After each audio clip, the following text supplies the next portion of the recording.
اللعين الرجيم بسم الله الرحمن الرحيم الحمد لله الذي لا يضر ملته الخالق ولا يوفي نعماءه العالم ولا يؤدي حقه المجتهدون الذي لا يدركه ظلما ولا يناله ظلما الذي ليس على صفته خط محدود ولا نحو موجود ولا وقت معلوم ولا أجل ممدود فقد الخلائق بقدرته فنشر الرياح برحمته ثم الصلاة والسلام والتحية والإكرام على أشرف النبيين وخاتم المرسلين سيدنا ونبينا ومولانا أبي القاسم محمد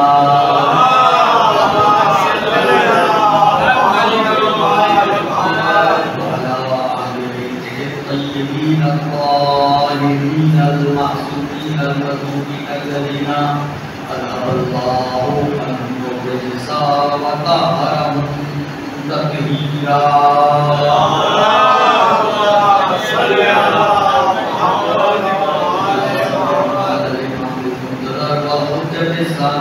ولعنة الدائم ولا أعدائه أجمعين من الآن إلى قيام يوم الدين أما بعد فقد قال الله تبارك وتعالى في كتابه الكريم وهو الحق وهو أصدق القائلين بسم الله الرحمن الرحيم تلك الرسل فضلنا بعضهم على بعض بجود محمد الرحمن الرحيم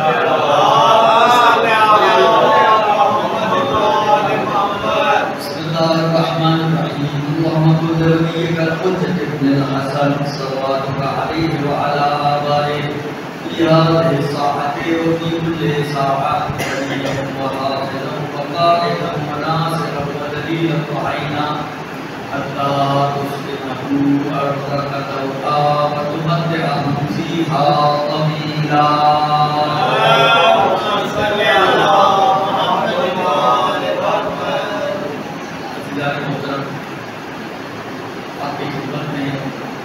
کل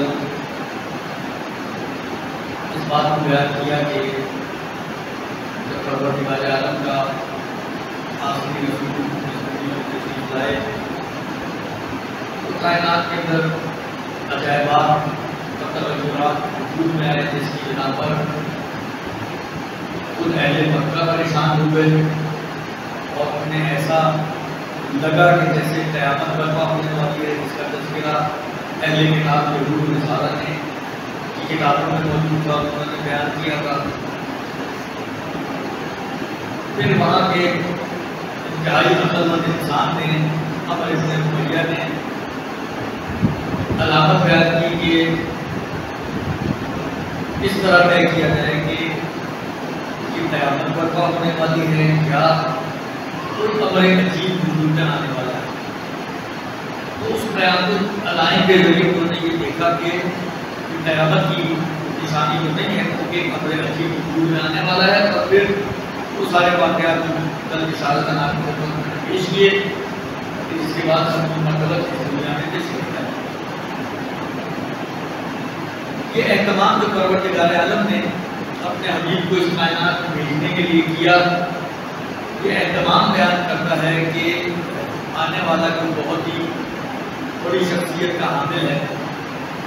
اتنی بڑی شخصیت کا حامل ہے قرآن اس کی قصیدے پڑھتا ہے کبھی طٰہٰ کبھی یاسین کبھی مزمل کبھی مدثر.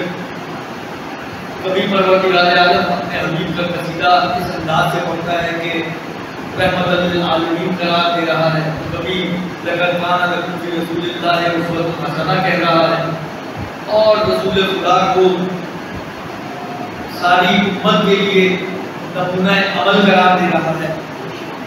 کبھی پروردگار عالم اپنے حبیب کی ذمہ داریوں کو بیان کرتے ہوئے ارشاد فرماتا ہے هو الذی بعث فی الأمیین رسولا منہم یتلو علیہم آیاتہ ویزکیہم ویعلمہم الکتاب والحکمہ کہ جس کو ہم نے اس کائنات میں بھیجا ہے تمہارے لیے نبی بنا کر بھیجا ہے وہ لوگوں کو قرآن و حکمت کی تعلیم دے گا.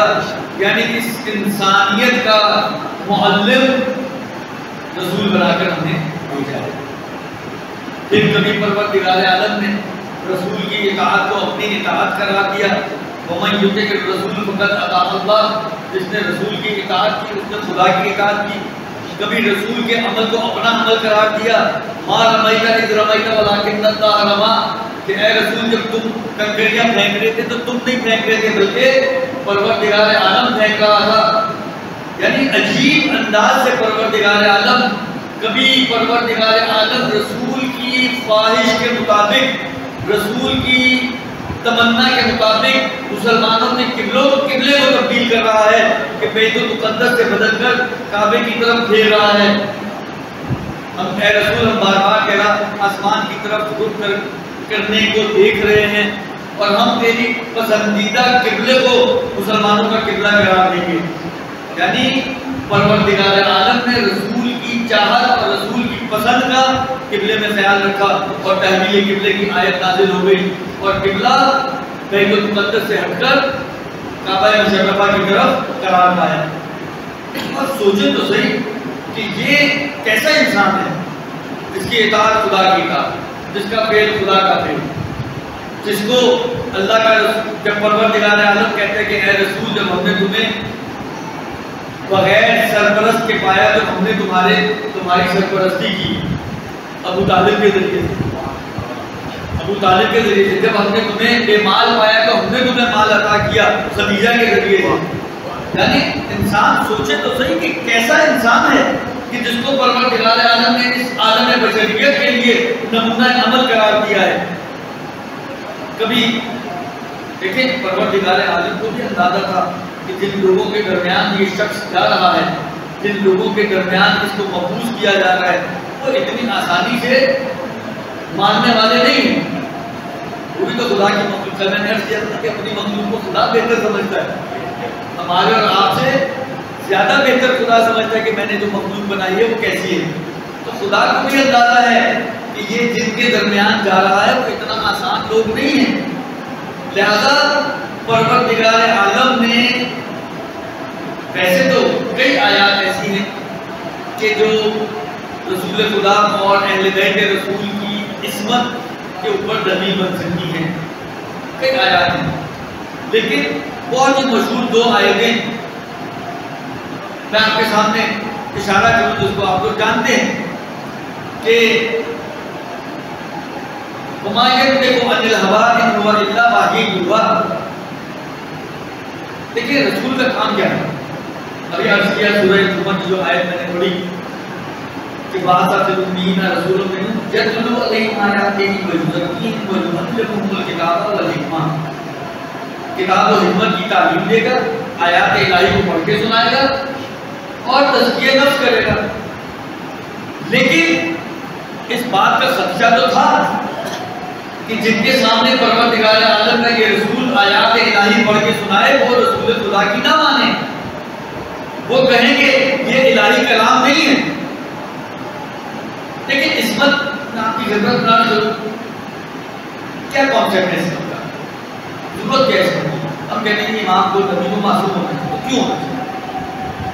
مجھے نہیں معلوم کہ آپ لوگوں نے اس بات کے اوپر غور کیا کتنا کیا، لیکن ایک سوال ہے کہ نبی یا امام کو معصوم ہونا چاہیے، یہ ہمارا شیعوں کا عقیدہ ہے۔ اچھا سنی حضرات کی اس مسئلے میں نبی کے اندر تو امامت کو اس طریقے سے مانتے ہیں جس طرح ہم لوگ مانتے ہیں، تو نبی میں کم سے کم ایک حد تک وہ بھی عصمت کے قائل ہیں۔ ان کا فرق ہے ہمارے ان کے درمیان، ہم کہتے ہیں از اول تا آخر معصوم ہوتا ہے، پیدائش سے لے کر اس دنیا سے تشریف لے جانے تک جتنا بھی زمانہ اس دنیا میں گزارتا ہے وہ عصمت کے ساتھ گزارتا ہے، یہ ہمارا عقیدہ ہے۔ اور ہمارے عقیدے کے اوپر ہمارے پاس دلیلیں بھی موجود ہیں، یعنی عقیدہ بغیر دلیل کے نہیں۔ اور اہل سنت جو ہے وہ اس بات کے قائل ہے کہ نہیں، صرف تبلیغ کے امور کے اندر جو تبلیغ کی حد تک ہے اس حد تک معصوم ہے۔ دیکھیں جس معاشرے میں ہم لوگ زندگی کرتے ہیں، عربوں کا معاشرہ تو برائیوں کے حساب سے اپنے پیک پر تھا کہ جب سبھی مطلب محفوظ ہوئے ہیں، اخلاقی برائیاں آپ بعض لوگوں کے شجرے ہی دیکھ لیں، پتہ چل جائے گا کس حال پہ سلسلہ چل رہا تھا، اس کو بیان کرنے کی ضرورت نہیں ہے، لیکن تاریخیں آگے دیکھیں. بعض خواتین کے بارے میں جو تذکرے ملتے ہیں کہ وہ کس کردار کی خواتین ہوا کرتی تھی، ساری تاریخوں میں موجود ہے. تو اخلاقی برائیاں تو حد سے زیادہ تھی اس معاشرے میں. بت پرستی جو تھی وہ ایک الگ ٹاپک تھا نا، وہ پرستش کے حوالے سے تھا، عبادت کے حوالے سے تھا، لیکن عبادت سے ہٹ کے بھی اس معاشرے میں تعصبات، اس معاشرے میں اخلاقی برائیاں، جھوٹ، فریب، دھوکہ، زنا اور علاوہ دس طرح کی برائیاں اس معاشرے میں موجود تھی، جس معاشرے میں اللہ کے رسول تشریف لا رہے ہیں. بہت بڑی برائی جو اس معاشرے میں تھی، بچیوں کو لڑکیاں پیدا ہوتی تھیں زندہ ضرور کر دیا کرتے تھے، اتنی بڑی برائی ہے، قرآن نے سخت مذمت کی ہے. تو اس معاشرے میں اللہ کے رسول تشریف لا رہے ہیں. نفسیات، تو انسان کی ایک نفسیات ہے. آج پڑھ کر میں یہاں پہ بیٹھا ہوں آپ کے سامنے درس اخلاق دینا شروع کروں. جی جھوٹ بولنا بہت بری بات ہے، غیبت کرنا بری بات ہے، کسی کو دھوکہ دینا بری بات ہے، کسی کو فریب دینا بری بات ہے، کسی کا مال کھانا بری بات ہے. ٹھیک ہے، اور اتفاقاً تو میرا نہیں خیال کہ آپ نے سے مجھے پرسنلی جانتا ہو، اتفاقاً کوئی جانتا ہو اور میرا کوئی ماضی ایسا گزرا ہو کہ جس کے اندر یہ ساری چیزیں کچھ نہ کچھ کسی نہ کسی حد تک موجود تھی. کسی کا مال کھایا ہوا، کسی کا ادھار لے کر بھاگ گیا، جھوٹ روانی سے بولتا تھا، اتنی روانی سے کہ سامنے والے کو پتہ ہی نہیں چلتا تھا کہ جھوٹ بول رہا ہوں یا سچ بول رہا ہوں. انصاف سے بتائیں، جب میں یہ باتیں آپ کو بیان کرتا تو آپ کے دل میں کیا ہے؟ ہر انسان یہ سوچے گا کہ کل تک اس نے اپنا کل تو دیکھا نہیں، آج اتنے باتیں سنا. ایک مزاج ہے انسان کا، فطرت ہے انسان کی کہ چاہے میں اب کچھ نہیں کر رہا ہوں، چاہے اب میں توبہ کر کے بقول فقہ کے ایک عادل انسان بن گیا ہوں، لیکن اس کے باوجود اگر میرا ماضی داغدار ہوگا تو انسان کے ذہن میں یہ بات آئے گی ہی آئے گی کہ یار کل تک تو خود یہی کام کرتا تھا، آج ہمیں سمجھانے چلا ہے. اب اگر نبی کا ماضی داغدار ہوتا، اگر نبی کا ماضی، آپ کا کیا خیال ہے؟ وہ اتنے شریف لوگ تھے کہ پیغمبر اکرم کل تک خود بت پرستی میں سجدے کر رہے ہو بتوں کو، آج آگے کہ لات و عزا کو سجدہ نہ کرو. پلٹ کے یہ ایسے افراد تھے کہ پلٹ کے بولتے کہ اے محمد، وہ تو رسول مانتے تھے نا، اے محمد کل تک تو تم خود بتوں کو پوجا کرتے تھے، آج ہمیں سمجھانے آئے ہو.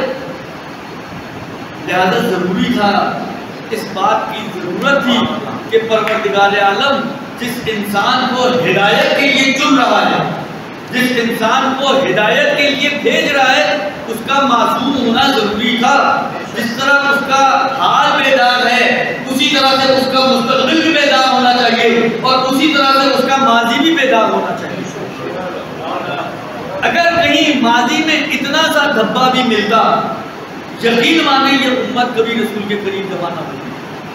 اور یہ میرا دیکھیں، میں نے بات چیزیں آپ کی خدمت میں جو روایتوں میں نہیں ملتی ہیں، بیان نہیں ہوئی ہیں، اس لیے کوئی بھی چیز اگر آپ بیان کر سکتے ہیں تو ایک اندازے کی حد تک کہ شاید ایسا ہو. انہی باتوں میں سے ایک بات یہ ہے، رسول خدا کے بارے میں لوگ سوال کرتے ہیں کہ جی رسول خدا نے فلاں سے کیوں شادی کی؟ رسول خدا کو تو پتا تھا نا، لیکن شادی کیوں کی؟ مختلف جوابات لوگوں نے دیے، کیوں شادی کی، مختلف چیزیں بیان ہوئی. لیکن میں نے کہا نا کہ تقریباً سارے وہ اندازے ہیں جو جس کی سمجھ میں جیسے آیا اس نے اس قضیے کو اسی طرح سے دیکھا، غور کیا اور اسی انداز سے اس نے ایک نتیجہ دیجیے کہ شاید یہ وجہ بن رہی ہوگی رسول خدا کی اس شادی کے. میرے ذہن میں بھی ایک چیز آتی ہے کہ پھر اگر کوئی روایت نہیں ہے، کوئی آیت نہیں ہے، کوئی، یہ میرا اپنا ذاتی تجزیہ کہ اللہ رسول خدا نے جو یہ شادیاں کی ہیں جن کے اوپر کوئی مارکس ہم لگاتے ہیں کہ کیوں کہ رسول خدا نے شادی، اصل ضرورت کیا تھی رسول خدا کو شادی کرنے کی ایسی خواتین سے؟ تو شاید اس کی وجہ یہ رہی ہو کہ رسول خدا یہ سمجھانا چاہتے تھے کہ دیکھو، کیونکہ یہ جو خواتین تھیں یہ طرف مقابل کی پارٹی کی خواتین، طرف مقابل کی پارٹی کی خواتین، وہ رسول کے ساتھ اندر گھر میں رہتی تھی۔ کأنہ مصلحت شاید اس میں یہ ہو کہ پروردگار عالم یہ سمجھانا چاہتا ہوں کہ دیکھو اگر تمہارا اپنا بندہ رسول کے ساتھ گھر میں بھی رہے گا تب بھی رسول کے دامن پر اتنا سا دھبا نہیں نکال سکتا، تب بھی رسول کے دامن پر اتنا سا دھبا نہیں نکال سکتا کہ رسول خدا بھائی گھر کی خلوت میں کون کیا کر رہا ہے کون بتا سکتا ہے، میں اپنے بیڈ روم میں کیا کرتا ہوں کون بتا سکتا ہے۔ سب سے قریب جو شخصیت جس کو کہ رفت و آمد آپ کے بیڈ روم تک بھی ہے وہ آپ کی بیوی ہے، وہ آپ کی بیوی ہے جو آپ کی جلوت و جلوت خلوت میں بھی آپ کی اوپر نظریں رکھی ہوئی ہے، درست؟ اب اگر اتنا کلوز انسان بھی رسول خدا کے جب کردار کی بات آئے تو کردار کشی نہ کر سکے اور رسول خدا کے کردار پر کوئی حرف نہ ڈال سکے تو آپ سوچیں کہ رسول خدا کا کردار کتنا مضبوط ہوگا۔ پروردگار عالم نے کس کردار کے حامل شخص کو اس انسانیت کی ہدایت کے لیے چنا ہے؟ بس عصمت ضروری ہے تاکہ اس عصمت کی وجہ سے لوگوں کو رسول خدا پر اعتبار پیدا ہو سکے، لوگوں کا اطمینان اور رسوخ اس ذات کے اوپر ہو سکے کہ اب جو یہ بات کہیں گے تو اس کے بارے میں کسی قسم کا شک و شبہ نہیں ہوگا کہ یہ کوئی بات اپنی طرف سے نہیں کہہ رہے، بلکہ اگر کہہ رہے ہیں کہ مجھے خدا نے یہ حکم دیا ہے تو حتماً خدا ہی نے حکم دیا ہوگا، خدا کے حکم کے بغیر یہ خدا کی طرف کسی بات کی نسبت نہیں دی، اس لیے عصمت کی ضرورت ہے۔ یہ عقل بھی کہتی ہے، یہ جو بات میں نے آپ کی خدمت میں پیش کی یہ عقل ہے، عقل اس بات کو تجزیہ کرتی ہے کہ ایسا ہونا ضروری ہے، وإلا کبھی بھی کسی انسان کے اوپر آپ اعتبار نہیں کر سکتے۔ ایک انسان جھوٹا انسان ہو یا جھوٹ بول سکتا ہو، آپ نے کبھی سنا نہ بھی ہو، لیکن جھوٹ بول سکتا ہو تب بھی آپ اس کے اوپر بعض چیزوں پہ اعتبار نہیں کریں۔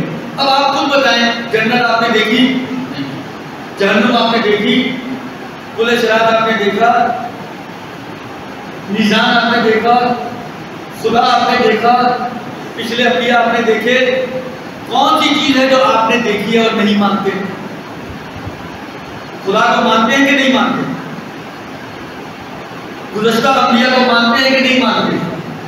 خدا کو ویسا مانتے ہیں جیسا رسول خدا نے بتایا ہے یا اپنے پاس سے خدا کا کانسیپٹ بنایا آپ نے؟ مانتے ہیں نا، ویسا ہی مانتے ہیں جیسا رسول خدا نے کہا جنت ہوگی، ہم نے کہا برحق، رسول خدا نے کہا جہنم ہوگی، ہم نے کہا برحق، رسول خدا نے کہا صراط ہوگی، ہم نے کہا برحق، رسول خدا نے کہا میزان ہوگی، ہم نے کہا برحق، رسول خدا نے کہا جب مر جاؤ گے تو قبر میں منکر و نکیر آئیں گے اور تم سے سوالات پوچھیں گے، ہم نے کہا برحق، رسول خدا نے کہا کہ ایک وقت آئے گا جب تمہیں دوبارہ سے اس قبر سے اٹھایا جائے گا، ہم نے کہا برحق، رسول خدا نے پھر قیامت کے مراحل بیان کرنا شروع کیے، ہم نے سب مان لیے۔ کیسے مان لیے؟ دیکھے بغیر ہی مان لیے۔ یہ اس اعتماد کی وجہ سے مانے ہیں جو آپ کو رسول خدا کی ذات پر ہے۔ اگر یہ اعتماد نہ ہوتا، یقین مانے، اب میں قسم خانے کا عادی بھی نہیں ہوں اور جس جگہ پہ بیٹھا بات کر رہا ہوں کوئی اپنے پاس سے نہیں کہہ رہا ہوں آپ کی خدمت ہے، لیکن یقین مانے اگر یہ اعتماد ہمارا رسول خدا کی ذات پہ نہ ہوتا ہم کبھی بھی اتنا سب کچھ دیکھے بغیر نہیں مان سکتے تھے۔ اور خاص طور پر جب ان چیزوں کو ماننے میں ہمارے لیے مشکلات ہیں، بھائی اللہ کو ماننے میں پابندیاں ہیں یا نہیں ہیں؟ اللہ کو مانیں گے تو اللہ کا دین بھی ماننا پڑے گا، اللہ کا دین مانیں گے تو نماز بھی پڑھنی پڑے گی، روزہ بھی رکھنا پڑے گا، حج پہ پیسہ خرچ کر کے بھی جانا پڑے گا، جہاد کا موقع آئے گا تو جان بھی دینی پڑے گی، خمس و زکوٰۃ بھی دینی پڑے گی، سب کچھ کرنا پڑے گا نا۔ جھوٹ حرام، غیبت حرام، زنا حرام، شراب نوشی حرام، ہزار چیزیں حرام ہو جائیں گی، ہزار چیزیں آپ پر واجب ہو جائیں گی۔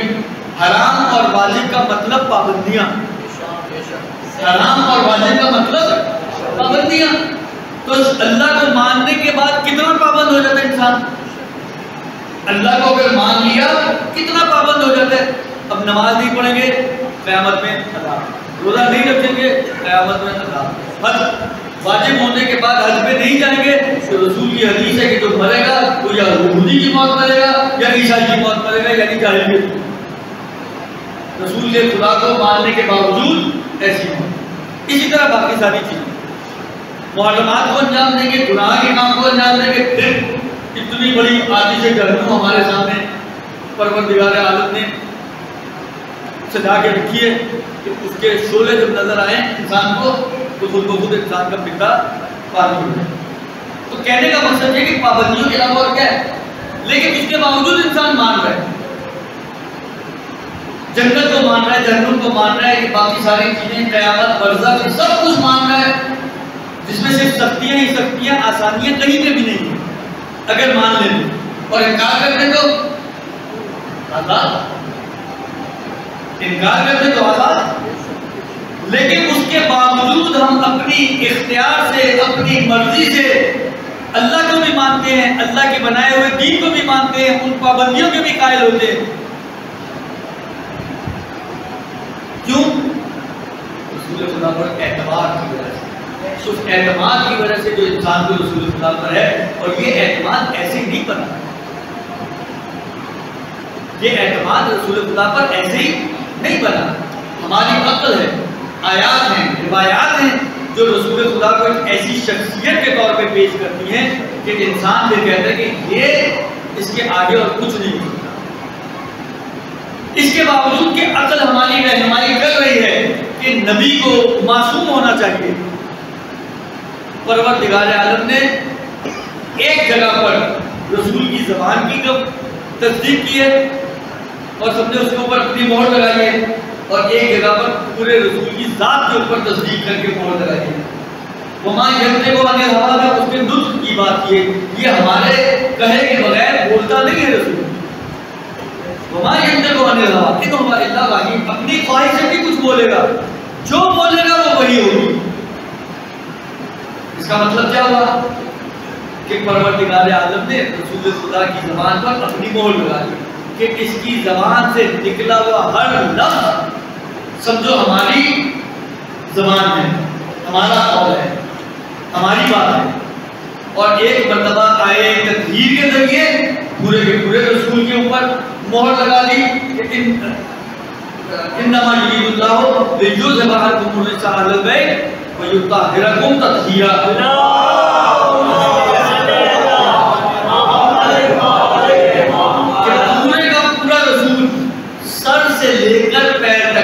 زبان کی حد تک تھی، سورہ نجم کی آیت صرف زبان کی حد تک ہے، لیکن آیت تطہیر سر سے لے کر پیر تک کے رسول کی گواہی دی جا رہی ہے کہ یہ رسول سر سے لے کر پیر تک کسی طرح کے رجس اس کو چھو نہیں سکتا.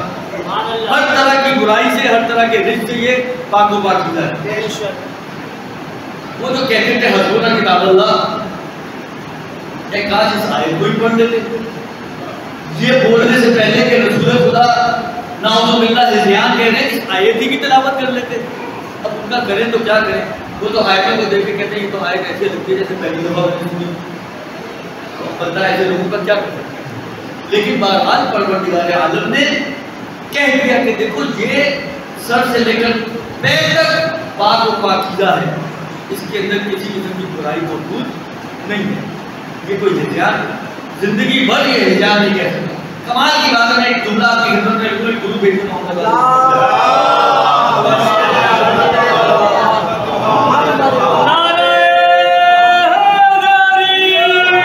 آپ کے ساتھ شیئر کرنا چاہوں گا. امیر المومنین علی بن ابی طالب آخری وقت ہے.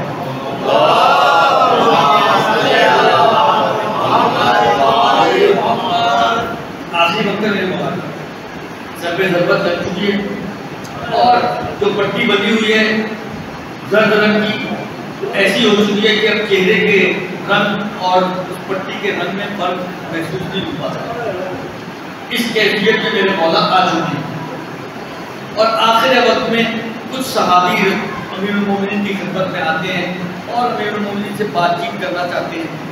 اس آخری لمحات میں، آخری مراحل زندگی میں، جب امیر المومنین زندگی اور موت کی کشمکش میں، اس مرحلے میں میرے مولا نے ایک جملہ کہا، بہت ہی مشہور معروف جملہ، سلونی سلونی قبل ان تفتنونی.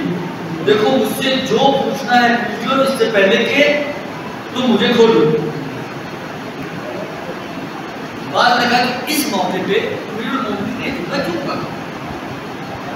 اس موقع پہ جب اس دنیا سے جا رہے ہیں تو تقریباً میں نے کہا کہ آخری لمحات ہیں اور آخری ملاقاتیں ہیں، اور اس آخری ملاقات میں جو اپنی اصحاب کے ساتھ ہوئی ہے، میرے مولا کہہ رہے سلونی قبل ان تقتلونی، جو پوچھنا ہے پوچھ لو اس سے پہلے کہ میں اس دنیا سے چلا جاؤں. تو وہ کہتے ہیں کہ شاید اس کی وجہ یہ ہو کہ علی یہ سمجھانا چاہتے تھے کہ دیکھو سر پہ ضربت لگی ہے، تلوار میں زہر تھا، تلوار کے زہر کا اثر پورے وجود پر آ چکا ہے، مگر اس کے باوجود علی کے ذہن نے کام کرنا نہیں چھوڑا.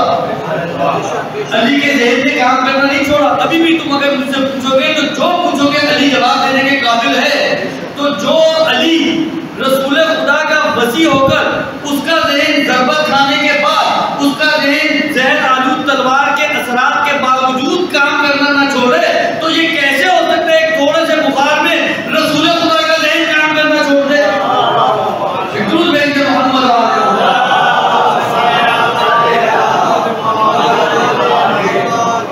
رسول خدا کے ذہن میں کوئی تلوار کا اثر نہیں تھا، رسول خدا کے ذہن میں کوئی زہر کا اثر نہیں تھا، بخار تھا نا. تو رسول خدا کا ذہن اتنا کمزور، نعوذ باللہ من ذالک، ایک بخار میں ہذیان شروع کر دیں، نعوذ باللہ ثم نعوذ باللہ. اور جو ان کے وسیع ہیں، ان کے جانشین ہیں، ان کے خلیفہ ہیں، بلکہ نفس رسول ہیں، ان کا ذہن اتنا قوی، اتنا مضبوط، ان کے آزاد اتنے مضبوط کہ زہر کے اثر کے باوجود بھی ذہن کام کرنا نہ چھوڑے. لہذا یہ رسول دو مرتبہ دو جگہ پہ خدا نے ان کی تصدیق. لیکن ایک اور آیت ہے جو اس رسول کے درمیان، جو اب آپ سوچیں اگر اللہ اپنے رسول پر اتنا اعتماد کرتا ہو، اتنا وثوق رکھتا ہو، اتنا قابل اعتماد بندہ ہو پروردگار عالم کا، تو حق بنتا ہے کہ ہم بھی کم سے کم اتنا اعتماد جتنا رکھتے ہیں وہ رکھیں. اگر خدا ہم کو اتنا قابل اعتماد سمجھتا ہے. میں ایک مثال دینا چاہوں گا آپ کی خدمت میں. دیکھیے کوئی بہت ہی بڑا کاروباری آدمی ہے جو اپنے کاروبار کو بند نہیں کر سکتا، اپنا نظام ختم نہیں کر سکتا. آج کل کے زمانے میں تو حج کے پیکیجز بڑے 12 14 16 دن کے بھی آگے ہونا. ایک زمانہ تک 40 دن کا حج ہوا کرتا تھا. اب 40 دن کے لیے کسی کو اپنا کاروبار چھوڑ کے جانا پڑے تو کاروباری آدمی کے لیے کام آسان نہیں ہوتا ہے. کمٹمنٹس ہوتی ہیں، پیمنٹس ہوتی ہیں، لین ہے، دین ہے، سب کچھ ایک نظام ہوتا ہے جو چل رہا ہوتا ہے. اب آپ سوچیں اس کو کہیں سفر پہ جانا پڑتا ہے تھوڑے 1 مہینے کے حج پہ دیکھتے ہیں، 1 مہینے والے حج پہ اس کو جانا پڑتا ہے. کاروبار آپ ہو نہیں سکتا. اب یہ کیا کرے گا؟ اب یہ کرے گا یہ کہ غور کرے گا اپنے اطراف میں، ایک ایسے انسان کو ڈھونڈے گا کہ جس پر اس کو بہت ہی زیادہ اعتبار، اتنا اعتبار ہو کہ اپنی چیک بک اسے دے سکے. جو سب سے مشکل مرحلہ ہوتا ہے انسانوں میں کہ انسان اپنی چیک بک سائن کر کے کسی کے حوالے کر دے. مطلب ایک چیک اگر کسی کو دے دے تو پورا کام خالی ہو سکتا ہے. مشکل مرحلہ ہے. آپ چیک سائن کر کے بلینک چیک کسی کے حوالے کر دیں. یہ اگر آپ کسی کے حوالے کریں گے تو وہ کون انسان ہوگا؟ وہ یقیناً اتنا قابل اعتبار ہوگا کہ جتنا آپ کو اپنی ذات پر بھروسہ ہے اتنا ہی آپ کو اس پہ بھی بھروسہ ہوگا. اور اگر اتنا بھروسہ نہیں ہوگا آپ کبھی بھی اس کے حوالے بلینک چیک نہیں کریں گے. کریں گے تو یہ بلینک چیک حوالے کرنا تو کچھ نہ بھی بولے، لیکن صرف چیک دینا یہ خود بتاتا ہے کہ یہ شخص دینے والے کی نگاہ میں اپنی ذات سے کمتر بھروسے کے اعتبار سے نہیں. اس کو ذہن میں رکھیے گا. اس مثال ایک چھوٹی سی زحمت اور دوں گا. عربی زبان میں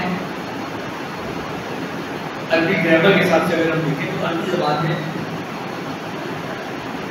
جس طرح ہم انگلش میں سنگولر اور پلورل ہوتا ہے، سنگولر یعنی واحد، پلورل یعنی جمع، اردو میں بھی واحد اور جمع ہوتا ہے، ایک کے لیے ایک لفظ استعمال کرتے ہیں اور ایک سے زیادہ کے لیے آپ جمع کا لفظ استعمال کرتے ہیں. ایک عالم کہیں گے تو آپ کہیں گے عالم، ایک عالم، ایک لائن عالم کہیں گے تو یعنی ایک عالم، اور علماء کہیں گے تو یعنی کئی عالم.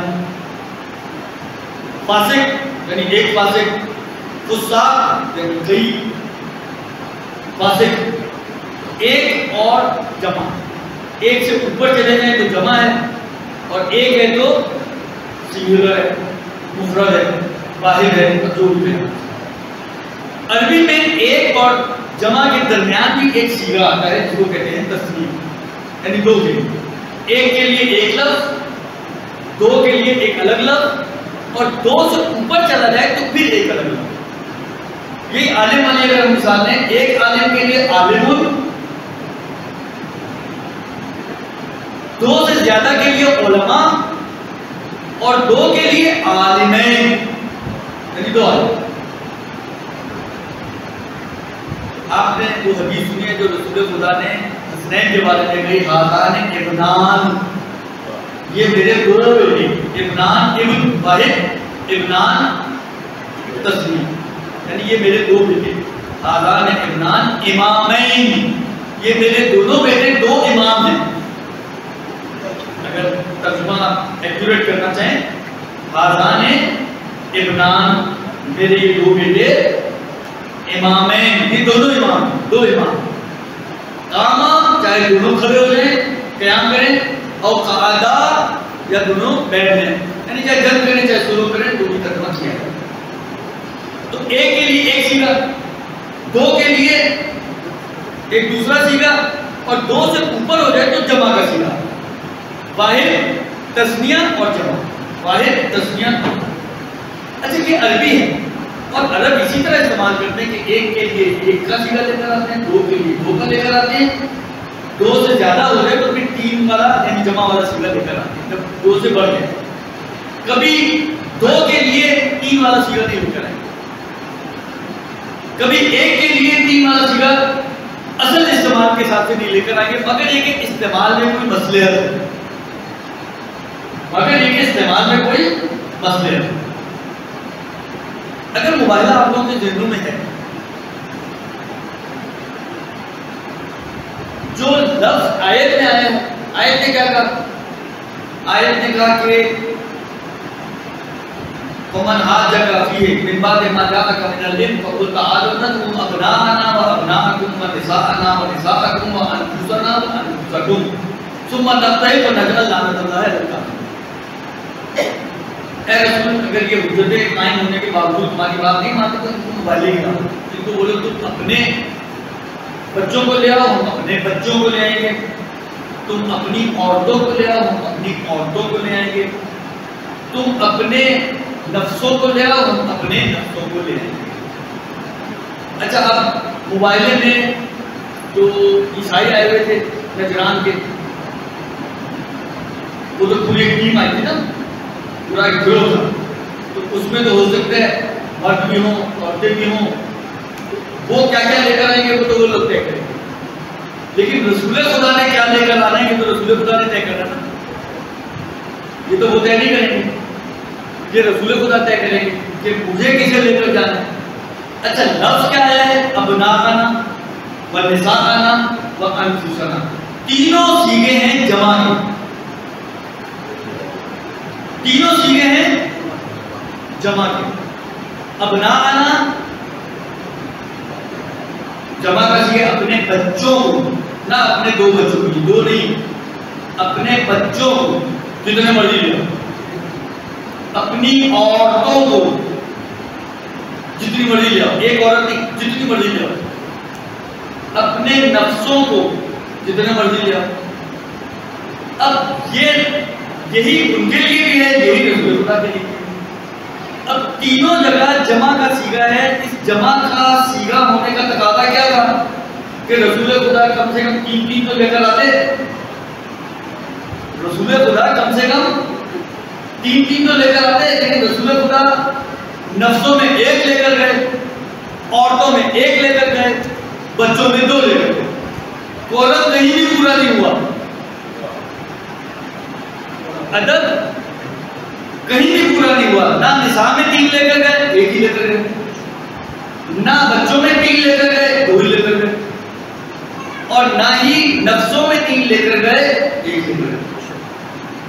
اچھا یہ بھی نہیں کہا جا سکتا کہ اللہ میں بھی عربی کمزور ہو، یا اللہ کو پتہ ہی نہیں ہوگا کہ وہ کیا لانے والے ہیں. یہ دونوں باتیں نہیں ہو سکتی. نہ اللہ کی عربی کمزور، وہ تو خالق ہے ہر چیز کا، زبان کا خالق بھی وہی ہے.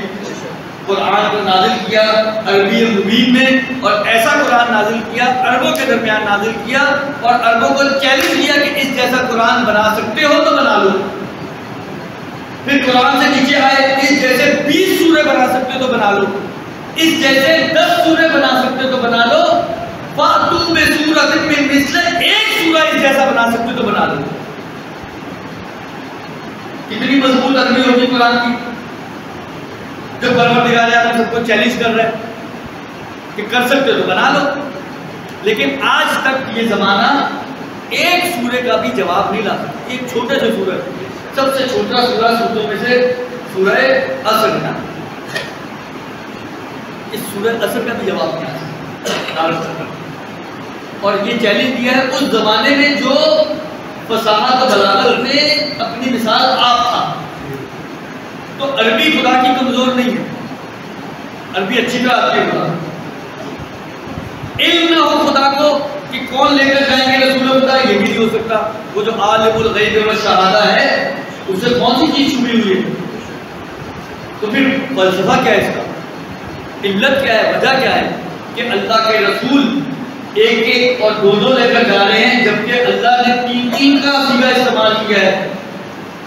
تو شاید اس کی وجہ یہ نہیں ہو کہ پروردگار عالم کوئی بلینک چیک دینا چاہتا تھا اپنے رسول کو. غور کیجیے گا، پروردگار عالم اپنے رسول کو ایک بلینک چیک دے رہے، دیکھو اے رسول تمہیں جس کو بھی لے کے جانا ہے لے جاؤ.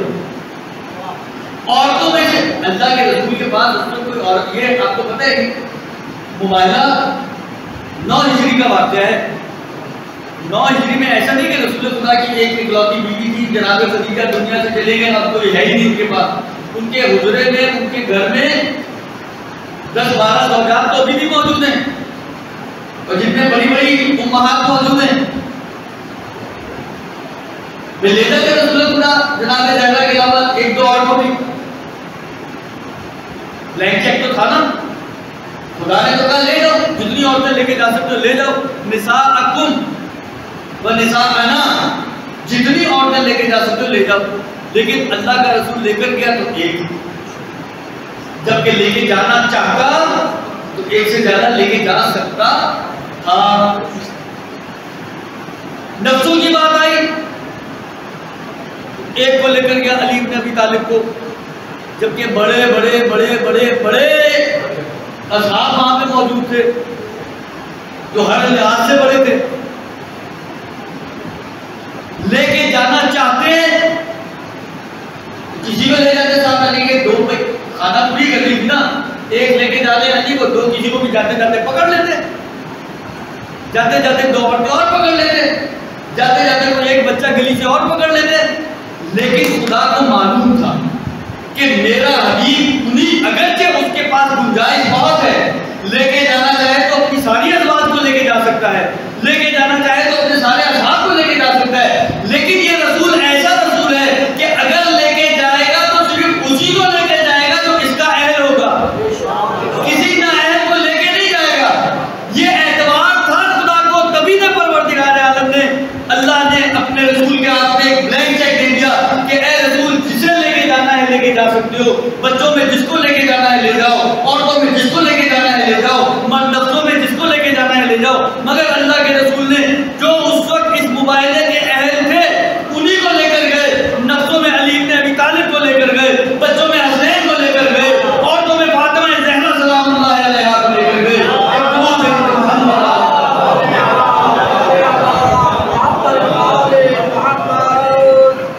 جب اللہ اتنا اعتبار کرے اپنے رسول پر، تو اتنا تو ہمارا بھی حق بنتا ہے کہ ہم بھی اعتبار کریں کہ اللہ کے رسول نے کہا اللہ ایک، ہم نے کہا مان لیا، اللہ کے رسول نے کہا اللہ عادل، ہم نے کہا مان لیا، اللہ کے رسول نے کہا قیامت ہوگی، نبوت میں نبی ہوں، جو جو چیزیں اللہ کا رسول کہتا ہے یؤمنون بالغیب کا مصداق بن جائیں ہم لوگ، اتنا تو حق بنتا ہے نا.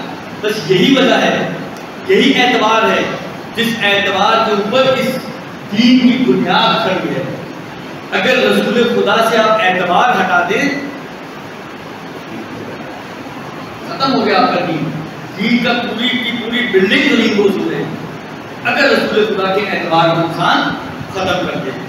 اور شاید آپ لوگوں نے سنا ہوگا، شاید یقیناً سنا ہوگا، بس آخری بات کہنا اور چند جملے مسائل کے اور آپ کی رحمت ہم. ایک کتاب لکھی گئی تھی رمیلا رسول، تو اس سے سوال کیا گیا کہ آپ نے کیوں لکھا، آپ نے کیوں ایسا کام کیا، کیا جواب دے گا؟ اس کے بعد میں نے کوئی کام، میں کوئی اپنے پاس سے کچھ نہیں لکھا، میں نے بعض کتابیں اٹھائی، ان کتابوں میں جو رسول کی صفات آئی تھی یا رسول کے جو کام آئے ہوئے تھے، بیان کیے گئے تھے، میں نے انہی کو جمع کیا تو وہ رسول بن گیا رمیلا رسول. ایک یہ ہے رسول کا تعارف، جو آپ بعض کتابوں کو پڑھیں تو اسی قسم کا تعارف ملتا ہے کہ رسول خدا یہ کیا کرتے تھے، وہ کیا کرتے تھے. یعنی ایک عام انسان. آپ مجھے ایک بات بتائیں نا، ماشاء اللہ آپ لوگ جتنے بھی افراد یہاں پہ موجود ہیں، بہت سارے کیا اکثریت شاید 40 لوگوں کی ہوگی، کتنے لوگ ہیں آپ میں سے جو اپنی بیوی کو کندھے پہ بٹھا کر سرکس دکھانے جاتے ہیں؟ کتنے لوگ ہیں؟ بزرگان بھی تشریف فرما ہے، بچے بھی ہیں، جوان بھی ہیں. آج کل کے زمانے کے لوگ کہ جو کسی چیز کو اتنا حساب کتاب ہی نہیں کرتے، کسی چیز کے اوپر اہمیت ہی نہیں دیتے. وہ بچے بھی، وہ نوجوان بھی جو دین کو اتنا نہیں سمجھتے، دین کے پیچھے نہیں چلنا چاہتے ہیں، لیکن وہ نوجوان بھی اس قسم کی حرکت نہیں کرتا. تو ایک عام چھوٹی سی عقل رکھنے والا انسان وہ یہ کام نہ کرے کہ اپنی بیوی کو کندھے پہ بٹھائے اور سرکس دکھانے لے جائے. تو وہ رسول جو لوگوں کی ہدایت کے لیے آیا وہ یہ کام کیسے کر سکتا ہے؟ یعنی ایسے کاموں کی نسبت دی گئی ہے رسول خدا کی طرف، نعوذ باللہ من ذالک، خاتم بدر، کہ جو عام انسان نہیں کرتا وہ رسول خدا کرتے. کیا اعتبار ہوگا دین کا، کیا اعتبار ہوگا رسول کا؟ اسی لیے ضروری ہے کہ نبی کو معصوم ہونا چاہیے تاکہ اعتبار تو بنے. اعتبار دیکھیں، عمل ہمیشہ اعتبار کے بعد ہوتا ہے. آپ کو اعتبار نہیں ہوگا، آپ کبھی عمل نہیں کریں گے. اور پھر ہم کھڑے یہاں پہ نماز پڑھیں، آپ نے کسی سے پوچھا کوئی مسئلہ نماز میں، آپ کو شک پیدا ہو گیا، آپ نے کسی سے پوچھ لیا، یقین نہیں آیا، آپ عمل کریں گے؟ آپ نے کہا مولانا صاحب ملے تو مجھ سے پوچھیں. اب چاہے مولانا صاحب غلط بھی بتا دیں، لیکن اس لباس کی وجہ سے آپ کو ان کی بات پر اعتبار آ جائے گا. اعتبار آ جائے گا آپ عمل کریں گے، لیکن جب تک اعتبار نہیں ہوگا آپ کبھی عمل کی طرف نہیں جائیں گے. یہ یاد رکھیں. اس لیے نبوت کے اوپر اور نبی کے اوپر اعتبار ضروری ہے، اور نبی کے اعتبار سے ہی نکلتا ہے وسیع کا اعتبار. کہ انشاءاللہ کل آپ کی خدمت میں کچھ عرض کروں گا. بس ارباب یہ نبی جو آیات الہی کی روشنی میں ایک فوق العادہ شخصیت، وہ نبی کے جو آیات الہی کی روشنی میں نابغہ روزگار، زمانے میں سب سے عقل مند ترین انسان، سب سے با اخلاق ترین انسان، جو تمام جہانوں کے لیے رحمت بن کر آیا ہو، جو اپنی امت کے لیے رحمت بن کر آیا ہو، ایسی رحمت کہ قرآن یہ کہتے ہیں کہ اے رسول جب تک آپ ان کے درمیان ہیں اس امت پر عذاب نہیں آئے. کیسی رحمت ہے؟ رسول کے وجود کی وجہ سے امت سے عذاب اٹھ گیا. وہ اللہ جو کرتوت ہمارے ہیں، جو اعمال ہمارے ہیں، جو کردار ہمارا ہے، کیا پچھلی امتوں سے اچھے کردار کے لوگ ہیں ہم لوگ؟ حضرت نوح کی امت، حضرت موسیٰ کی امت، حضرت عیسیٰ کی امت، حضرت ہود کی امت، حضرت صالح کی امت. آپ دیکھیں اگر آپ غور کریں گے تو جو گناہ امتوں میں ہوئے ہیں وہ سب ہماری امت، وہ تو ایک ایک امت ایک ایک گناہ کرتی تھی، یہ اپنے اندر؟ کون سا گناہ ہے جو چھوڑتے ہیں؟ کون سا موقع ہے جو چھوڑتے ہیں؟ خدا کی نافرمانی ہے۔ یہ وجود مبارک اپنی مرتبت کی برکت ہے کہ اس امت پر وہ اس طرح سے عذاب نہیں آتے جیسے پچھلی امتوں پہ آتے تھے جو پوری کی پوری امت کو ہلاک کر دیا کرتے تھے۔ طوفان نوح میں کیا ہوا؟ کون بچا؟ صرف چند لوگ جو ایمان لائے تھے، باقی پوری انسانیت غرق ہو گئی۔ حضرت صالح کی امت، حضرت ہود کی امت اور دوسرے انبیاء کی امتیں، کیا ہوا ان کا؟ تو جس نبی کو خدا نے اس امت کے لیے رحمت بنا کر بھیجا، اسی امت نے اس نبی کی اولاد کو تہے بھیجا۔ یہ تو وہ جرم تھا کہ اس پر اگر زمین پھٹتی اور یہ امت دھس جاتی تو کوئی بڑی چیز نہیں تھی، لیکن خدا کہہ چکا ہے کہ جب تک رسول تمہارے درمیان موجود ہے تمہارا عذاب نہیں آئے۔ بس عزیزوں، چہلم تو گزر چکا۔ کل میں نے آپ کی خدمت میں، پرسوں آپ کی خدمت میں نے عرض کیا تھا کہ جب رہائی کا حکم آیا، جناب سرکار آئے اور آ کے زینب کبریٰ سے مشورہ کیا۔ زینب کبریٰ نے 3 شرطیں رکھی اور انہوں نے جس حد تک وہ شرطیں یزید پوری کر سکا تھا اس نے ان شرطوں کا پاس کیا اور بشیر ابن جذام کے ذریعے اس قافلے کو مدینہ بھیجنے کا وعدہ کیا۔ 10 دن تک جناب زینب اس گھر میں مقیم رہی جس گھر کو دیا گیا تھا عزاداری کے لیے، اور 1 ہفتہ یا 10 دن اس میں عزاداری کرتے رہی۔ شام کی عورتیں آتی رہی اور مسلسل گریا چلتا رہا، ماتم چلتا رہا، غصہ داری ہوتی رہی، اور وہ وقت آ گیا کہ اب اس قافلے کو وہاں سے چلنا۔ دیکھیں، زینب کے لیے وہاں سے نکلنا آسان نہیں ہے، اور شاید زینب سے زیادہ سخت ام لباب کے لیے وہاں سے نکلنا۔ ام لباب شوہر کربلا میں مارا گیا، ایک 6 مہینے کا بچہ تھا جو کربلا میں شہید ہو گیا، اور ایک 3.5-4 برس کی بچی تھی جو زندان شام میں شہید ہو گئی۔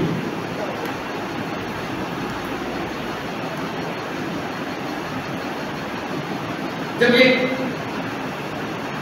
اماریاں آئیں تو ایک مرتبہ اماریوں پر پردے لگتے ہیں، لیکن زینب نے جو پردوں کا رنگ دیکھا تو کہا کہ میرے سرکار اس کو بولو، یزید کو بولو کہ یہ پردے سیاہ پردوں میں تبدیل کر دیں، ہم آزادار ہیں۔ یہ پردے آزاداری کے ساتھ سازگار نہیں ہیں، محملوں کے پردے بدلے رہے۔ یزید نے بشیر کے ساتھ ایک فوجی دستہ بھیجا ہے جو اب واپسی کے سفر میں اس قافلے سے تھوڑا ہٹ کے چل رہا ہے، مگر یہی دستہ جب ان قیدیوں کو لے کر آ رہا تھا تو ان کے ساتھ ساتھ چل رہا تھا، ان کے ساتھ ساتھ چل رہا۔ یہ چاہتی تھی کہ یہ کسی طرح آگے چلے جائیں، کہاں موقع ملا؟ شام کے بازار میں موقع ملا، ایک صحابی تھا وہ سید سجاد کے پاس آیا، کہا مولا میں آپ کی کیا خدمت کر سکتا ہوں؟ اب تیرے پاس کچھ پیسے ہیں؟ کہا کہ ہاں مولا کچھ پیسے تو ہیں۔ کہا کچھ چادریں خرید کر لے آؤ۔ وہ گیا چادریں لے کر آیا، کہا مولا چادریں لے آیا، کہا یہ بیوی کو چادریں دے دے۔ چادریں دی گئی لیکن دوبارہ چھن دی گئی۔ کہا مولا میں اور کوئی خدمت کر سکتا ہوں؟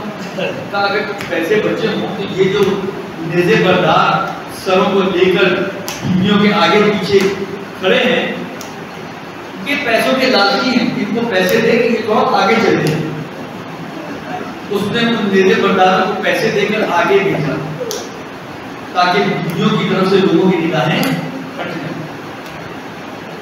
تو وہ ساتھ چل رہے تھے، لیکن اب جب واپسی کا سفر ہے تو تھوڑا پیچھے ہو کے چل رہے ہیں۔ مرتبہ وہ وقت آیا کہ اب بیویوں کو سوار ہونا ہے. اب سوچیں جب زینب کبریٰ سوار ہونا چاہتی ہوں گی، جب ام رباب سوار ہونا چاہتی ہوں گی، جب ام کلثوم سوار ہونا چاہتی ہوں گی، کیا ان کو مدینہ نہیں یاد آیا ہوگا کہ جب مدینے سے سوار ہوئے تھے تو قاسم اپنی ماں کو سوار کرنے کے لیے آگے بڑھے تھے، عباس ام کلثوم کو سوار کرنے کے لیے آگے بڑھے تھے، اکبر لیلا کو سوار کرنے کے لیے آگے بڑھے تھے. اور جب زینب کبریٰ سوار ہونا چاہتی تھی تو ایک طرف سے عباس آگے بڑھے، ایک طرف سے اور محمد آگے بڑھے، ایک طرف سے اکبر آگے بڑھے، اور تو اور حسین جو اس وقت ایک سائیڈ پر تشریف فرما تھے وہ بھی اپنی بہن کو سوار کرنے کے لیے آگے بڑھے. مگر اب زینب کھڑی ہیں، نہ عباس ہے، نہ اکبر ہے، نہ محمد ہے، نہ حسین ہے، نہ قاسم ہے، کوئی سوال کرنے والا نہیں. ایک مرتبہ بیویوں کو سوار کیا گیا اور یہ قافلہ چلا، اور چلتے چلتے یہ قافلہ ایک ایسے مقام پر پہنچا کہ جہاں سے دو راستے جا رہے تھے، ایک کربلا کی طرف اور ایک مدینہ کی طرف. اور یہ قافلہ مدینے کی طرف جانا چاہتا تھا کہ ایک مرتبہ زینب کبریٰ نے آواز دی کہ اے سجاد یہ قافلہ کہاں جا رہا ہے؟ کہا بی اماں یہ مدینہ جا رہا ہے. کہا نہیں سجاد ہم پہلے مدینے نہیں جائیں گے، ہم پہلے اپنے بھائی کی قبر میں جائیں گے. ایک مرتبہ اس قافلے کا رخ موڑا گیا، کربلا کی طرف موڑا گیا اور یہ قافلہ کربلا کی طرف چل پڑا. بس ارباب بیدار ایک مرتبہ یہ واقعات آپ نے سنے ہیں، ابھی تازے سنے ہوں گے کہ جابر ابن عبداللہ انصاری پہلا زائر ہے ابا عبداللہ حسین کا کربلا میں، جو عطیہ کوفی کے ساتھ تشریف لائے ہیں. عطیہ کوفی بھی ایک صحابی ہیں، یہ دونوں وہاں آئے ہیں. جابر نابینا ہو چکے ہیں. ایک مرتبہ عطیہ جابر کو نہر فرات پر لے کر گیا، غسل کیا اور چلے ان مقتل کی طرف جہاں پر قبریں بنی ہوئی تھیں.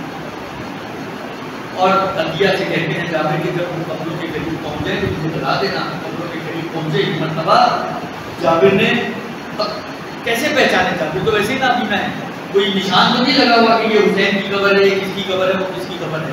ایک مرتبہ جابر نے آواز دی السلام علیکہ یا ابا عبداللہ، اے آقا میرا سلام قبول کیجیے. ایک مرتبہ حسین کی قبر سے آواز آئی وعلیکم السلام یا جابر، اے جابر آپ پر بھی ہمارا سلام. اور ایسے میں عطیہ نے خبر دی کہ اے جابر کوئی آ رہا ہے. اچھا حالات تو اتنے سازگار نہیں تھے، ان کو لگا کہ شاید کچھ فوج آ رہی ہے کہ جن کو خبر مل گئی ہے کہ کوئی حسین کی زیارت کے لیے آیا ہے. ایک مرتبہ یہ دونوں کسی قلعے کے پیچھے چھپ گئے، لیکن جب وہ قافلہ قریب پہنچا تو اندازہ ہوا کہ فوج نہیں ہے، محملوں میں سوار کچھ لوگ ہیں. ایک مرتبہ قریب آئی محملیں، جب یہ سوار اترے تو یقیناً جابر کی نگاہ سید سجاد پر پڑی ہوگی. جابر کو بتایا ہوگا عطیہ کوفی نے، جابر تو نابینا ہے، عطیہ نے بتایا ہوگا کہ ایک سوار ان کے درمیان موجود ہے، عورتیں ہیں، کچھ بچے ہیں، لیکن ان میں ایک سوار موجود ہے کہ جس کی کمر خم ہے، جس کی کمر جھکی ہوئی ہے، جس کے چہرے پہ بڑھاپے کے آثار ہیں. ایک مرتبہ بیویاں آگے بڑھی ہوں گی، بیویوں نے اپنے آپ کو حسین کی قبر پہ گرایا ہوگا، کیا ہوگا. بس ارباب بیدار ایک مرتبہ یہ قافلہ یہاں سے چلا. اب یہ مدینے پہنچ رہا ہے. جب مدینے کے قریب پہنچے تو ایک مرتبہ سید سجاد نے بشیر سے پوچھا کہ اے بشیر تیرا باپ مرثیہ کہا کرتا تھا، شاعر تھا، کہ تو بھی مرثیہ کہتا ہے؟ کہا ہاں. تو کہا جا جا کے ہمارے پہنچنے کی خبر اہل مدینہ کو دے دے. اور ایک مرتبہ وہیں پہ پڑاؤ ڈالا، وہیں پہ پڑاؤ ڈالا. جب بشیر نے جا کے اہل مدینہ کو اس ٹوٹے ہوئے قافلے کی واپسی کی خبر دی تو ایک مرتبہ سارا مدینہ تلیا کرتے ہوئے اس قافلے کے استقبال کے لیے مدینے سے باہر آتا ہے. انہی میں محمد ابن حنفیہ بھی ہے، بس آخری روایت ہے، انہیں میں محمد ابن حنفیہ بھی ہیں. بس ارباب اللہ ایک مرتبہ محمد ابن حنفیہ جب پہنچے تو ایک مرتبہ کچھ تلاش کر رہے ہیں, کسی کو تلاش کر رہے ہیں. وہ سید سجاد کو تلاش کر رہے تھے. محمد حنفیہ کے ذہن میں یہ تھا 25-26 سال کا ایک نوجوان ہے, یقیناً نوجوانی کے عالم میں ہوگا, مگر محمد حنفیہ کو کوئی ایسا نوجوان نظر نہیں آیا. محمد حنفیہ کو ایک بوڑھا سا شخص نظر آیا جس کی بہوں کے بال سفید ہو چکی ہیں, جس کی داڑھی سفید ہو چکی ہے, چہرے میں بڑھاپے کے آثار ہیں, کمر خم ہو چکی ہے. ایک مرتبہ آگے بڑھ کے روکتا ہے کہ اے ضعیف العمر شخص, تجھے پتا ہے کہ میرا بھتیجا سید سجاد کہاں ہے؟ بس یہ جملہ سننا تھا. ایک مرتبہ سید سجاد نے شکل کو دیکھا محمد حنفیہ کی اور کہا چچا, اے چچا جان, میں ہی سید سجاد ہوں. بس یہ جملہ سننا تھا. ایک مرتبہ محمد حنفیہ سجاد کو اپنے گلے لگاتے ہیں, مگر جیسے ہی گلے لگایا اور تھوڑا سا زور دیا, ایک مرتبہ سجاد کی چیخ نکل گئی, چچا جان ذرا آرام سے. وہ توق کی گردن کے توق کے اوپر جو نشان تھے گردن پر, جو زخم ابھی بھی ڈالتا ہے, ذرا آرام سے دبائیے. اسے اعلم الذین ظلموا ایم منقلبون انا للہ و انا الیہ راجعون. پروردگار یہ محمد آل محمد کا واسطہ ہماری اس لیے توسط کی بارگاہ میں قبول فرما. کہ محمد آل محمد جہاں پہ بھی مومنان موجود ہیں اسی جگہ پر ان کے باپ کی حفاظت فرما. کہ محمد آل محمد جہاں پہ بھی مومنان موجود ہیں بیمار مسائل ہمارا واقعہ عنایت فرما. جو بے روزگار کو روزگار کا فرما, اوپر سے روزگار کی روزی میں برکت عنایت فرما. جو محروم ہے ان کو عطا فرما. جو بے اولاد کو اولاد ثابت ہوتی ہے فرما. صاحبان اولاد کی اولاد کو نیک صالح کرا دے. ہمیں اپنے والدین کی اور ہماری اولاد کو ہمارے لیے باقیات کو صالحات سے کرا دے. کہ محمد آل محمد جہاں کہیں بھی مومنات موجود ہیں جہاں ہماری اللہ کی حفاظت فرما. محمد آل محمد ہم سب کے امام کے آواز سے کرا دے. امام کی حضور میں تعظیم فرما. ربنا تقبل منا انک انت السمیع الدعاء برحمتک یا ارحم الراحمین.